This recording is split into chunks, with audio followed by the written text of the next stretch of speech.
Сәлем достар, каналыма қош келдіңіздер. Бүгін сіздерге жасанды интеллекттің көмегімен осындай мультяшный стильдегі суреттерді қалай жасауға болатындығы туралы видеоны қарастыратын боламыз. Олай болса кірісейік. Ол үшін бізге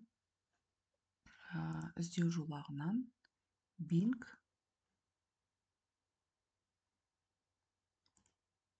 AI немесе Bing Image Creator деп жазу керек. Мінекей Bing Image Creator деп жазасыздар. Бұл жерде айта кететін жайт, міндетті түрде браузерларыңыз Microsoft Edge браузері болғаны дұрыс. Мінекей Image Creator деген батырманы басамыз. Мінекей Bing деп басылды. Енді бұл жерде сіздерде міндетті түрде Microsoft-тағы аккаунттарыңыз керек болады. Ол аккаунтқа өздеріңіздің Google аккаунттарыңыз арқылы тіркеліп кетсеңіздер болады.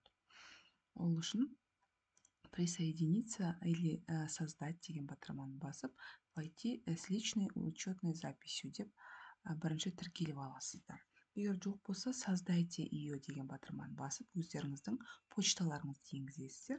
Енді менің почтам уже бұл жерде қолданып тұрған болу керек. Сол себептен мен өз почтамды таңдаймын да, далее батырмасын басамын. Енді бұл жерге бізде код жіберілді почтаға. Кодқа қараймыз. Мінекей разовый код. Осы кодты аламыз да жерге қоямыз. Яғни біз сервиске тіркеліп аламыз. Міндетті түрде өзіміздің почтамыз арқылы почтамызға осылай код жібереді. Сол код арқылы тіркелеміз. Мінекей, енді байқасаңыздар, мына жерде осындай суреттердің түрлері бар, стильдері деп айтуға болады. Сіздерге мінекей обзор идея ретінде көрсетілген. Осы суреттерге ұқсатып сіздер құрастырсаңыздар болады. Енді не жасағыңыз келеді, қандай сурет салғыңыз келеді. Енді мінекей мына жерге біз басамыз да запрос жазамыз. Біз сипаттаймыз өзіміздің жазбаша не қандай сурет жазғымыз келеді, көргіміз келеді, соны сипаттап жазамыз. Яғни, мысалы, учитель в классе. Орысша жаза береміз. В классе, мысалы үшін, с учениками на доске. Жақында осы суретті көріп қалған едім. Флаг Казахстана деп жазып көрейік. Және де создать деген батырманы басамыз. Бізге әркез осындай совет беріп атады. Қалай жазған дұрыс деген сияқты. Оны өздеріңіз қажетінше қарап аласыздар. Қазір біздің жасанды интеллект біздің жазған сипаттама бойынша сурет жасап жатыр. Мінекей ұстаздар, мінекей мынандай түрде, осындай суреттер шығарып берді. Енді мына жерде в мультяшном стиле деп қосатын болсақ, мінекей тағы да процесс қайталанып жатыр. Совет. Опишите несуществующее изображение. Попробуйте. Крокодил в кожаной куртке едет на мотоцикле по переселочной дейді. Мінекей в мультяшном стиле бізге осындай суреттерді шығарып берді. Мысалы, учительница деп әйел адамды көрсетеге. Тағы да бізге мынандай совет беріп жатыр. Опишите стиль какого-либо художника, например, Ван Гога дейді. И осылай түрде сипаттама жазсаңыз, сізге картина шығарып береді деп бізге осындай ақыл айтып жатыр. Мінекей, осылай бізге суреттер шығарып беріп жатыр. Енді мысалы өзімізге ұнаған суретті таңдап аламыз. Удалить жер дейміз де, сол сурет осылай бізде ашылады. Мінекей.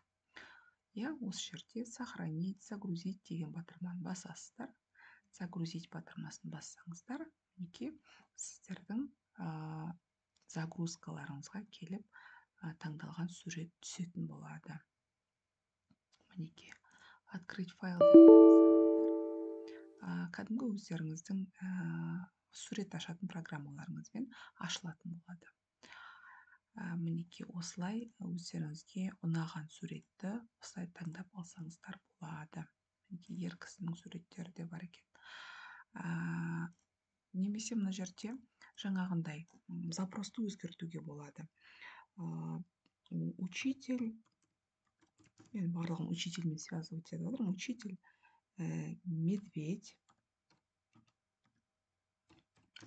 в очках и с портфелем деп қояйық. Фильм сидит в школе деп запрос жазып қояйық. Қалай болар екен? Қанекей, бірге тамашалаймыз. Мінекей. Опишите направление живопись, например, импрессионизм деді. Осындай форматта запрос жазуға болады деп бізге совет беріп жатыр. Мінекей. Учитель медведь в очках с портфелем сидит в школе. Мінекей мектептің ішінде, мынандай стильде, мынандай стильде, мынандай стильде бізге осылай жазып беріп жатыр. Не болмаса, біз былай жазсақ болады. Девочка с букетом цветов в мультяшном стиле. Поздравление. 8 марта деп осылай жазсақ болады. Так, еще раз. Біздің запросымыз тағы кетті. Ваше изображение создается искусственным интеллектом деп бізге кішкене күту керек. Жасанды интеллект өзінің жұмысын жасап жатыр. Мінекей создание болып жатыр. Вот мінекей осындай форматта бізде мультяшный стильде осындай бізге суреттер шығарып беріп жатыр екен. Девочка в казахском национальном костюме с азиатской внешностью деп көрейік. Осылай өзгертіп көрейік запросымызды. Не дейді екен, бізге қандай жауап береді екен.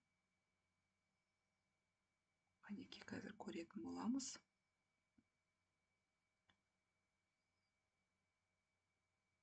Мінекей дайын болды. Тоже мультяшный стильде, мінекей.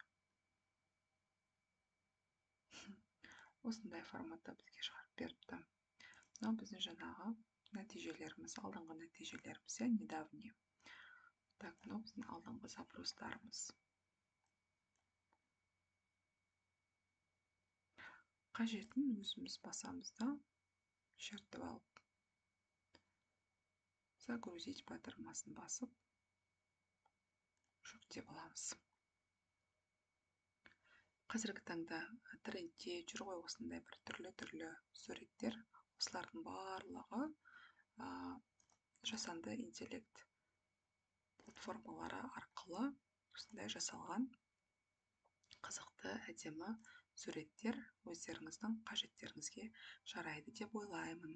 Назарларыңызға рахмет.